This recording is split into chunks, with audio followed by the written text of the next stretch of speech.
think of you sometime, and I wanna spend you some time, and I wanna spend.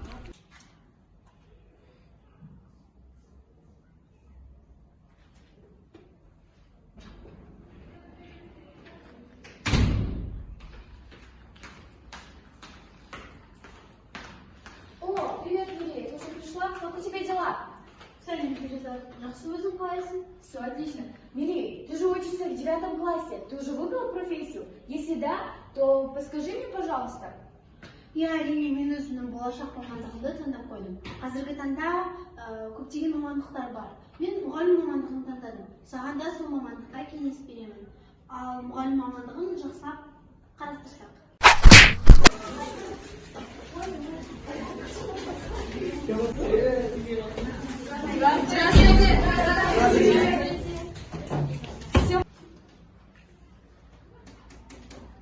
Так, ребята, сегодняшняя наша тема – природа, ее красота. Открываем тетрадки.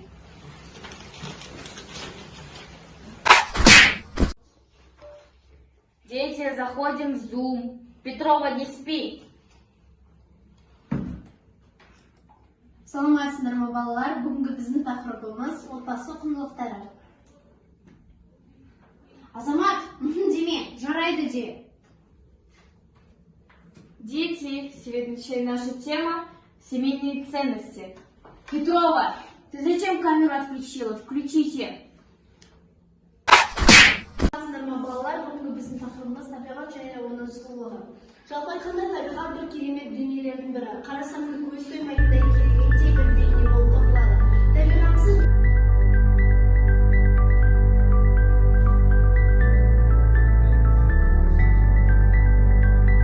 Дети, заходите по этому QR-коду, и у вас там появится задание. Смогут ли роботы заменить учителей? Самый важный навык, неподвластный роботу – критическое мышление, определенная система суждений, анализа вещей и событий. Роботам не подвластно творчество, невозможно заменить те сферы жизни человека, где есть хоть капля творчества. Совместное творчество учителя и обучающихся останется процессом взаимодействия людей, а не людей и машин. Зачастую личность учителя, харизма играет решающую роль в отношении ученика к учебному предмету, да и к процессу обучения. Роботы не могут заменить учителей, потому что учителя дают живые эмоции, живые ощущения, которые не могут дать роботы. Ұстаз, жаратылысынан ақылды, жүрек әрі, балалармен тесті табысатын тұлға. Менің түсінігімдегі ұстаз, рухы биік, ой өрісі терең, отан алдында аямай тер төгетін, табандылық пен шыдамдылықтың үлгісін көрсетуші.